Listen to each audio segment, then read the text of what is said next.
It's tea time. 99-cent tea time. Courtney's right. I do say, hey guys, like really high pitch. But when I don't, I've noticed this before. When I don't, everybody thinks I must be sick or sad. I'm like, oh no, guys. Sometimes it just doesn't come out that high pitched. Look, this isn't an edited show.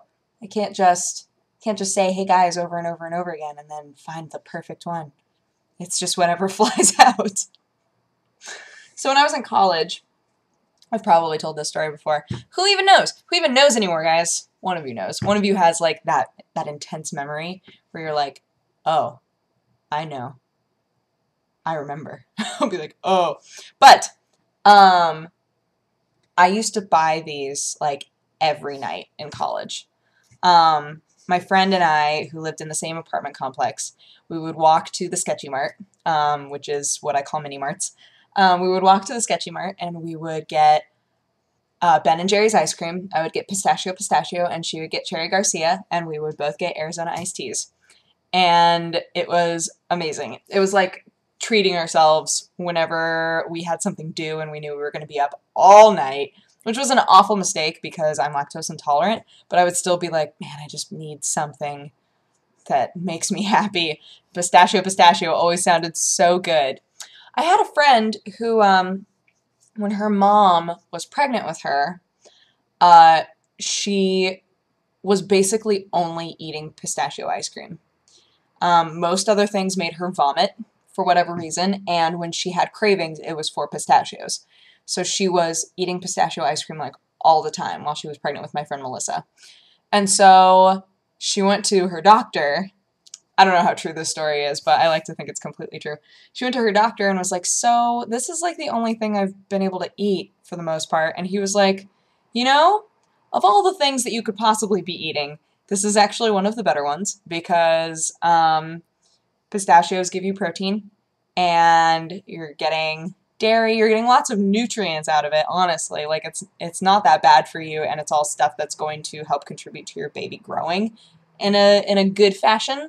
So he was like, it's not too bad. I mean, try to eat other stuff, but I mean, it's definitely not the worst thing you could be eating, which I think is so funny. So I'm like, oh man, if one day I'm pregnant, it's going to be pistachio ice cream all day.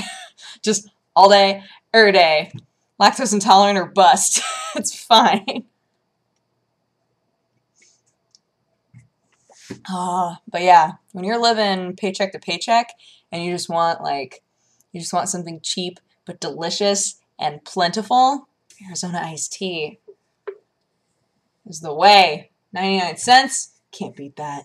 Can't beat that. And we would always go to the like warehouse grocery store, and they had the jugs of it. You can totally still get those like at any grocery store, but at the warehouse grocery, it was super cheap. So I would always get the big jugs.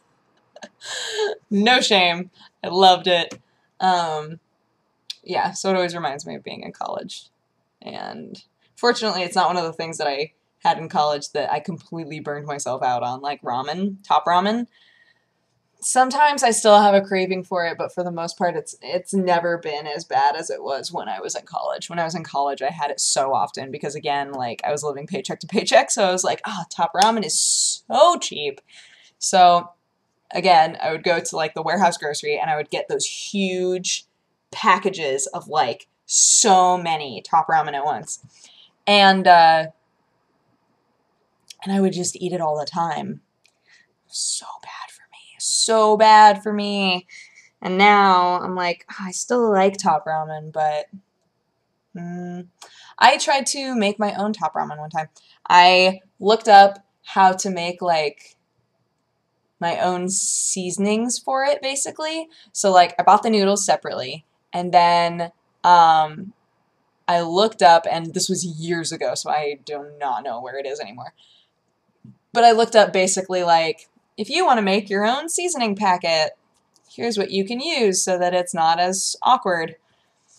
And so I wound up doing that, and it was really good. It tasted like pretty much the same. I just didn't continue doing it because it was not as convenient, which is silly. I should try that again.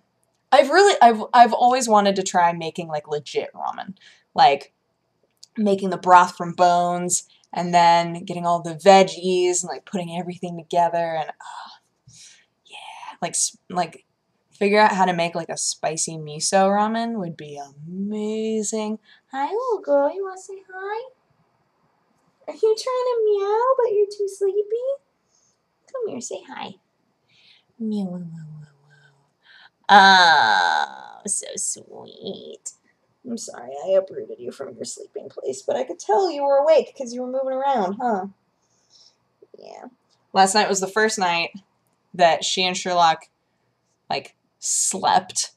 Because, again, every night since I got back, they've been like, do you want to play? Do you want to hang out? We're so happy you're home, which is sweet, but it means that I don't sleep very much. So, last night was the first night that she just, like, curled up next to me and just slept. And Sherlock slept because he doesn't like to sleep on the bed. So Sherlock went and slept in the living room, and then at like 5 o'clock sharp, both of them were like, hey, we're kind of hungry. I was like, no, you guys were doing so well. Just let me sleep this last hour and a half. That's all I want. And then I'll get up and feed you and take my shower and whatever. And they were like, hey, are you awake? Hey, what's going on here? And I was like, ah.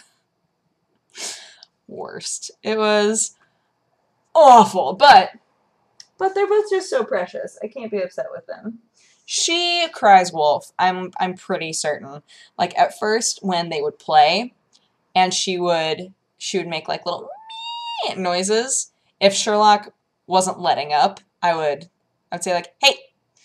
And he knows that hey is like whatever you're doing, stop it. So he would like jump up and walk away from her and whatever else, and I'd be like, okay. Because, I just wanted to make sure that when they played, he was being gentle with her, even though she's the feisty one and starts all of the altercations. I was just like, when you guys are play fighting, I just don't want him to get like too intense and hurt her, right? So, but at this point, I'm realizing like when I look, and I think that it's shifted since then. I think he's starting to like kind of understand her a bit better. But now like she'll make those noises when he's just holding onto her and licking her, and it's so funny. I'm like, he's grooming you. You guys are bonding, and she's like, like trying to get away from him, and he's like got a vice grip on her, and he's licking her face. It's so funny. It is the funniest thing ever. She also follows him around the apartment a lot, which I think is adorable. And again, obviously, when they play, like, he is 4 times her size, maybe more. It's insane. Their size difference is so funny. But I think that she's actually gotten bigger, even if it's only just, like healthy, girthier, Because obviously, when we got her, she hadn't been eating very much. So she was, like, really frail and dirty and just gross, and now she's like her eye infections are really cleared up, and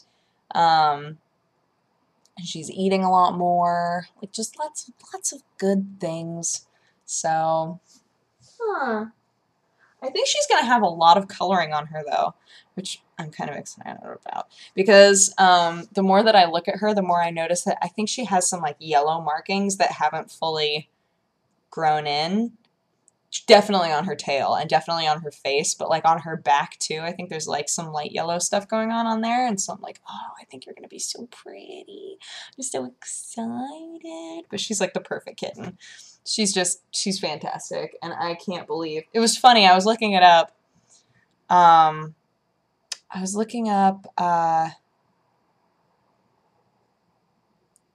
Something about cats licking. Was it cats licking people or cats licking humans? I can't remember. I just got curious about something having to do with, like, cat habits. And it was saying that when cats lick each other, and this is typically why they wind up licking humans a lot too, if they're close with you, is that it's a social bonding thing for cats. When they lick each other, it's like you're forming a bond. You're nurturing and taking care of each other, right? So, the other thing that the article was saying was, typically this happens around the 1-month mark when cats have met each other. And Sherlock licks her all the time. Like, it's so precious. He's just like, okay, I'll take care of you. And like, you know, he gets irritated. She'll chase after him and keep attacking his feet, and he just keeps walking. He's like, I'm not even gonna acknowledge you. It's so funny. But you know, like every now and then she'll attack him when he's really sleepy and he's like, I don't have the energy for this, but he'll do the like vice grip thing and just like lick her. She's like, no, this isn't what I want. Fine. It's so cute. It's so cute. I love it. I absolutely love it. Wouldn't trade it for the world. And yeah. Anywho, I am going to go to bed, but I hope that you guys had an amazing day, and I will talk to you again tomorrow. Okay, bye-bye!